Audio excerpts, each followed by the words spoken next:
Hello friends, आप सभी का स्वागत है हमारे यूट्यूब चैनल पे। और जैसा कि आप जानते हैं कि आज मेरा यूट्यूब पे पहला दिन है, तो आप सभी के सपोर्ट की मुझे बहुत ही ज़रूरत है और मुझे पूरी आशा है कि आपका सपोर्ट मुझे मिलेगा।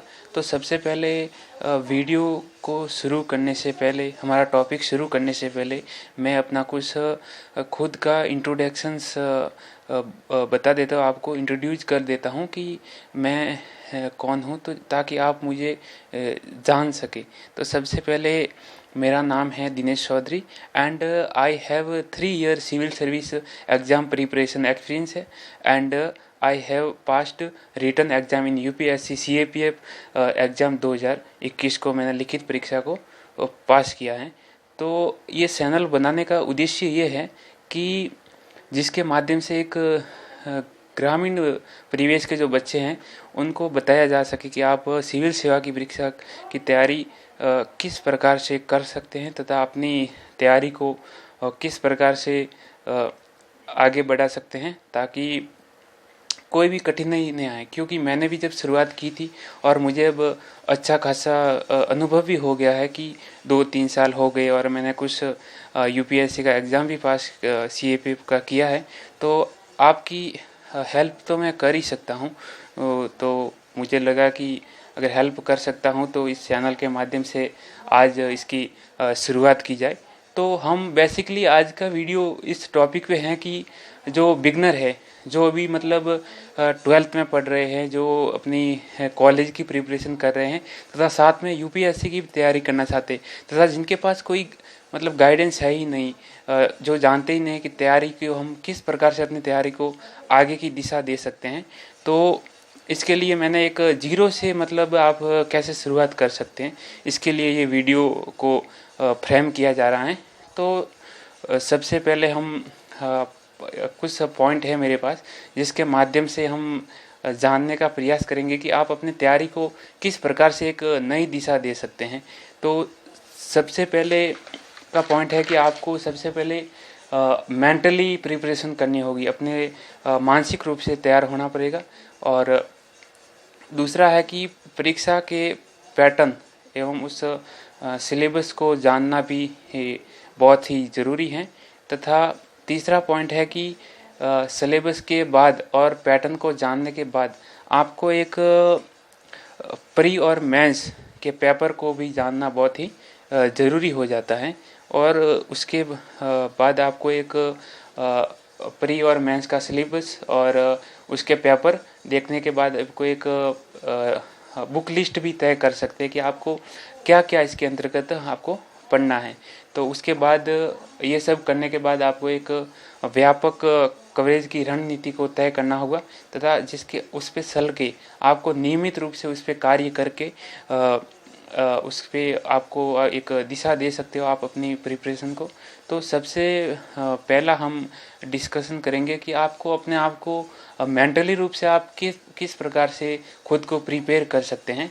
तो उसके लिए आपको पता है कि एक आईएएस या सिविल सर्विस में आने से पहले आपको ये जानना बहुत ही ज़रूरी है कि इसकी जर्नी काफ़ी वास्ट भी होती है और कभी कभार अगर 1-2 बार आपका एग्ज़ाम नहीं निकलता है तो 3-4 साल भी लग सकते हैं, 4-5 अटैम्प्ट भी लग सकते हैं।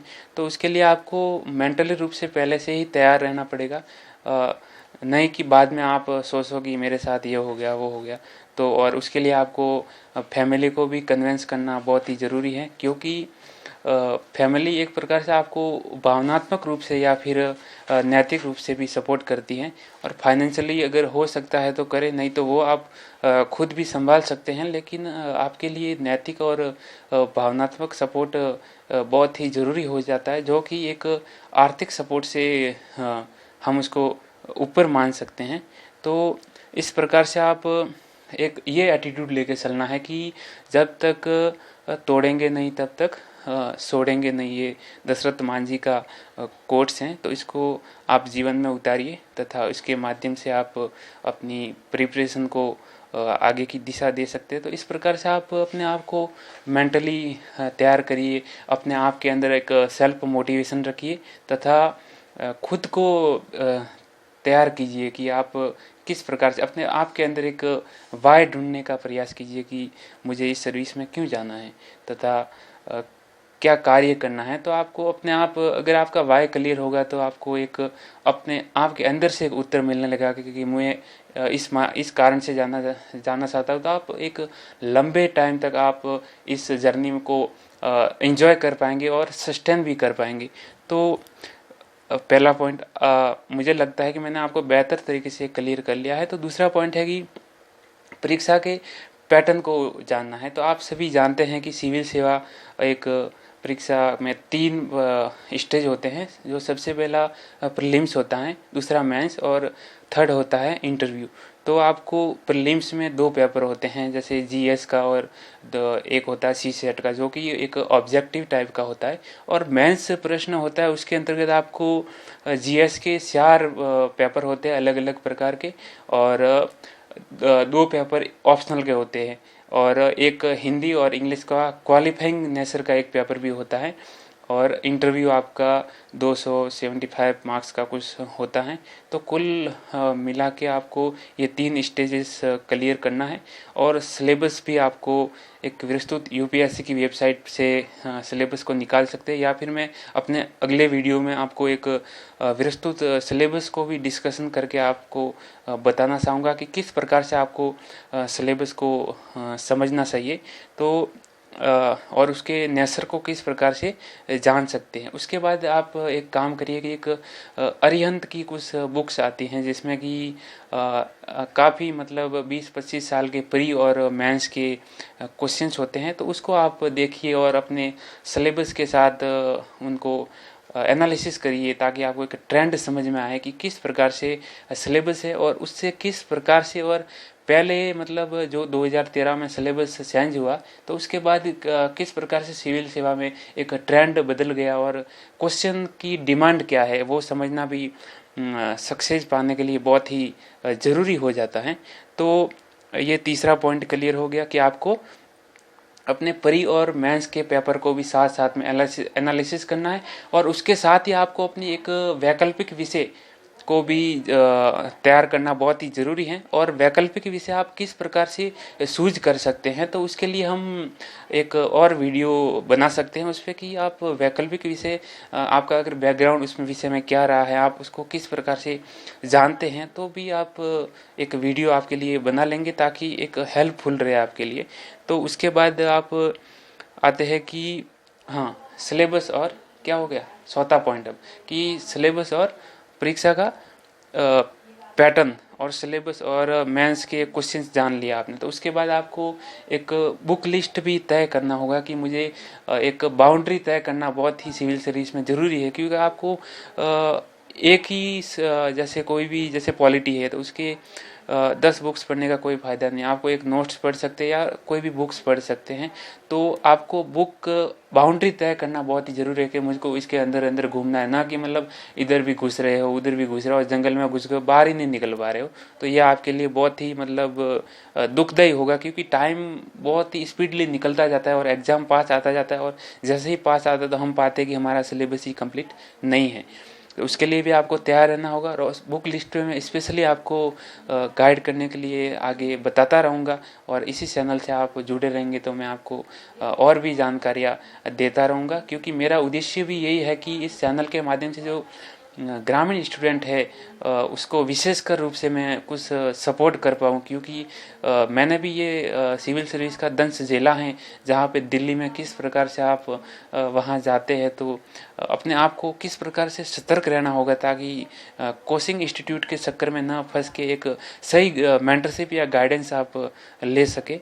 तो उसके लिए मैं अपना दिल्ली का एक्सपीरियंस भी आगे आपको शेयर करता रहूँगा कि मैंने 2-3 साल में दिल्ली में क्या क्या किया, और उसके बाद फाइनली मैं अपने घर पे रह के अब प्रिपरेशन कर रहा हूँ, तथा मेरा नेक्स्ट अटैम्प्ट मैं फर्स्ट अटैम्प्ट ही होगा जो मुझे अभी देना है, क्योंकि मेरी एज भी अभी नहीं हुई है सिविल सर्विस देने के लिए। तो इसीलिए मैंने CAPF का मतलब ट्राई किया और मेरा पहली बार में निकल गया, तो बहुत ही अच्छी बात है, भगवान की दया से ये हुआ है।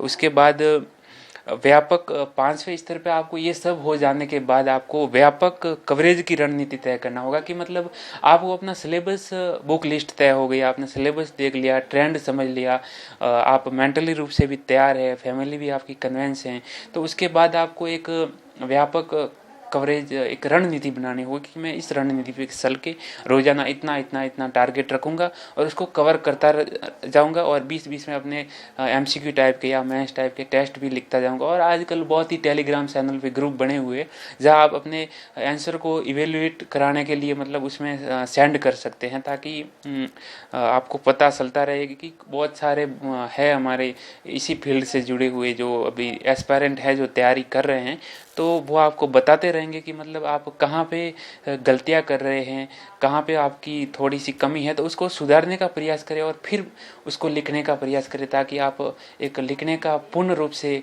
अभ्यास कर सके। और ये सब हो जाने के बाद आपको अपनी तैयारी को शुरू करना है। और मैं बीच बीच में और भी आपको चीज़ें बताता रहूँगा कि आपको इंग्लिश किस प्रकार से क्वालिफाई करना है, क्योंकि इंग्लिश भी क्वालिफाई बहुत ही ज़रूरी है। और ग्रामीण स्टूडेंटों में ये बहुत ही मतलब रहता है कि उनको इंग्लिश का बहुत प्रॉब्लम रहता है, और मुझे भी शुरुआत में था। तो मैंने किस प्रकार से उसको अभी भी मैं उसी जर्नी में हूँ कि काफ़ी कुछ सीखा है और काफ़ी कुछ मुझे सीखना भी है इंग्लिश, तो आगे सीखते रहेंगे और आपको भी बताते रहेंगे। तो इस वीडियो में आपको पहला वीडियो है मेरा, और अच्छा लगे तो आप सब्सक्राइब चैनल को ज़रूर करना। और क्योंकि इसके माध्यम से मैं आगे और भी अपने एक्सपीरियंस को शेयर करने वाला हूँ, ताकि मुझे ये अवसर मिल सके कि आपकी मैं हेल्प कर सकूँ। तो आज की वीडियो में इतना ही है। आप सभी का धन्यवाद। और आप अपनी प्रिपरेशन को इस वीडियो के माध्यम से स्टार्ट कर सकते हैं। तो आप सभी का थैंक यू, धन्यवाद।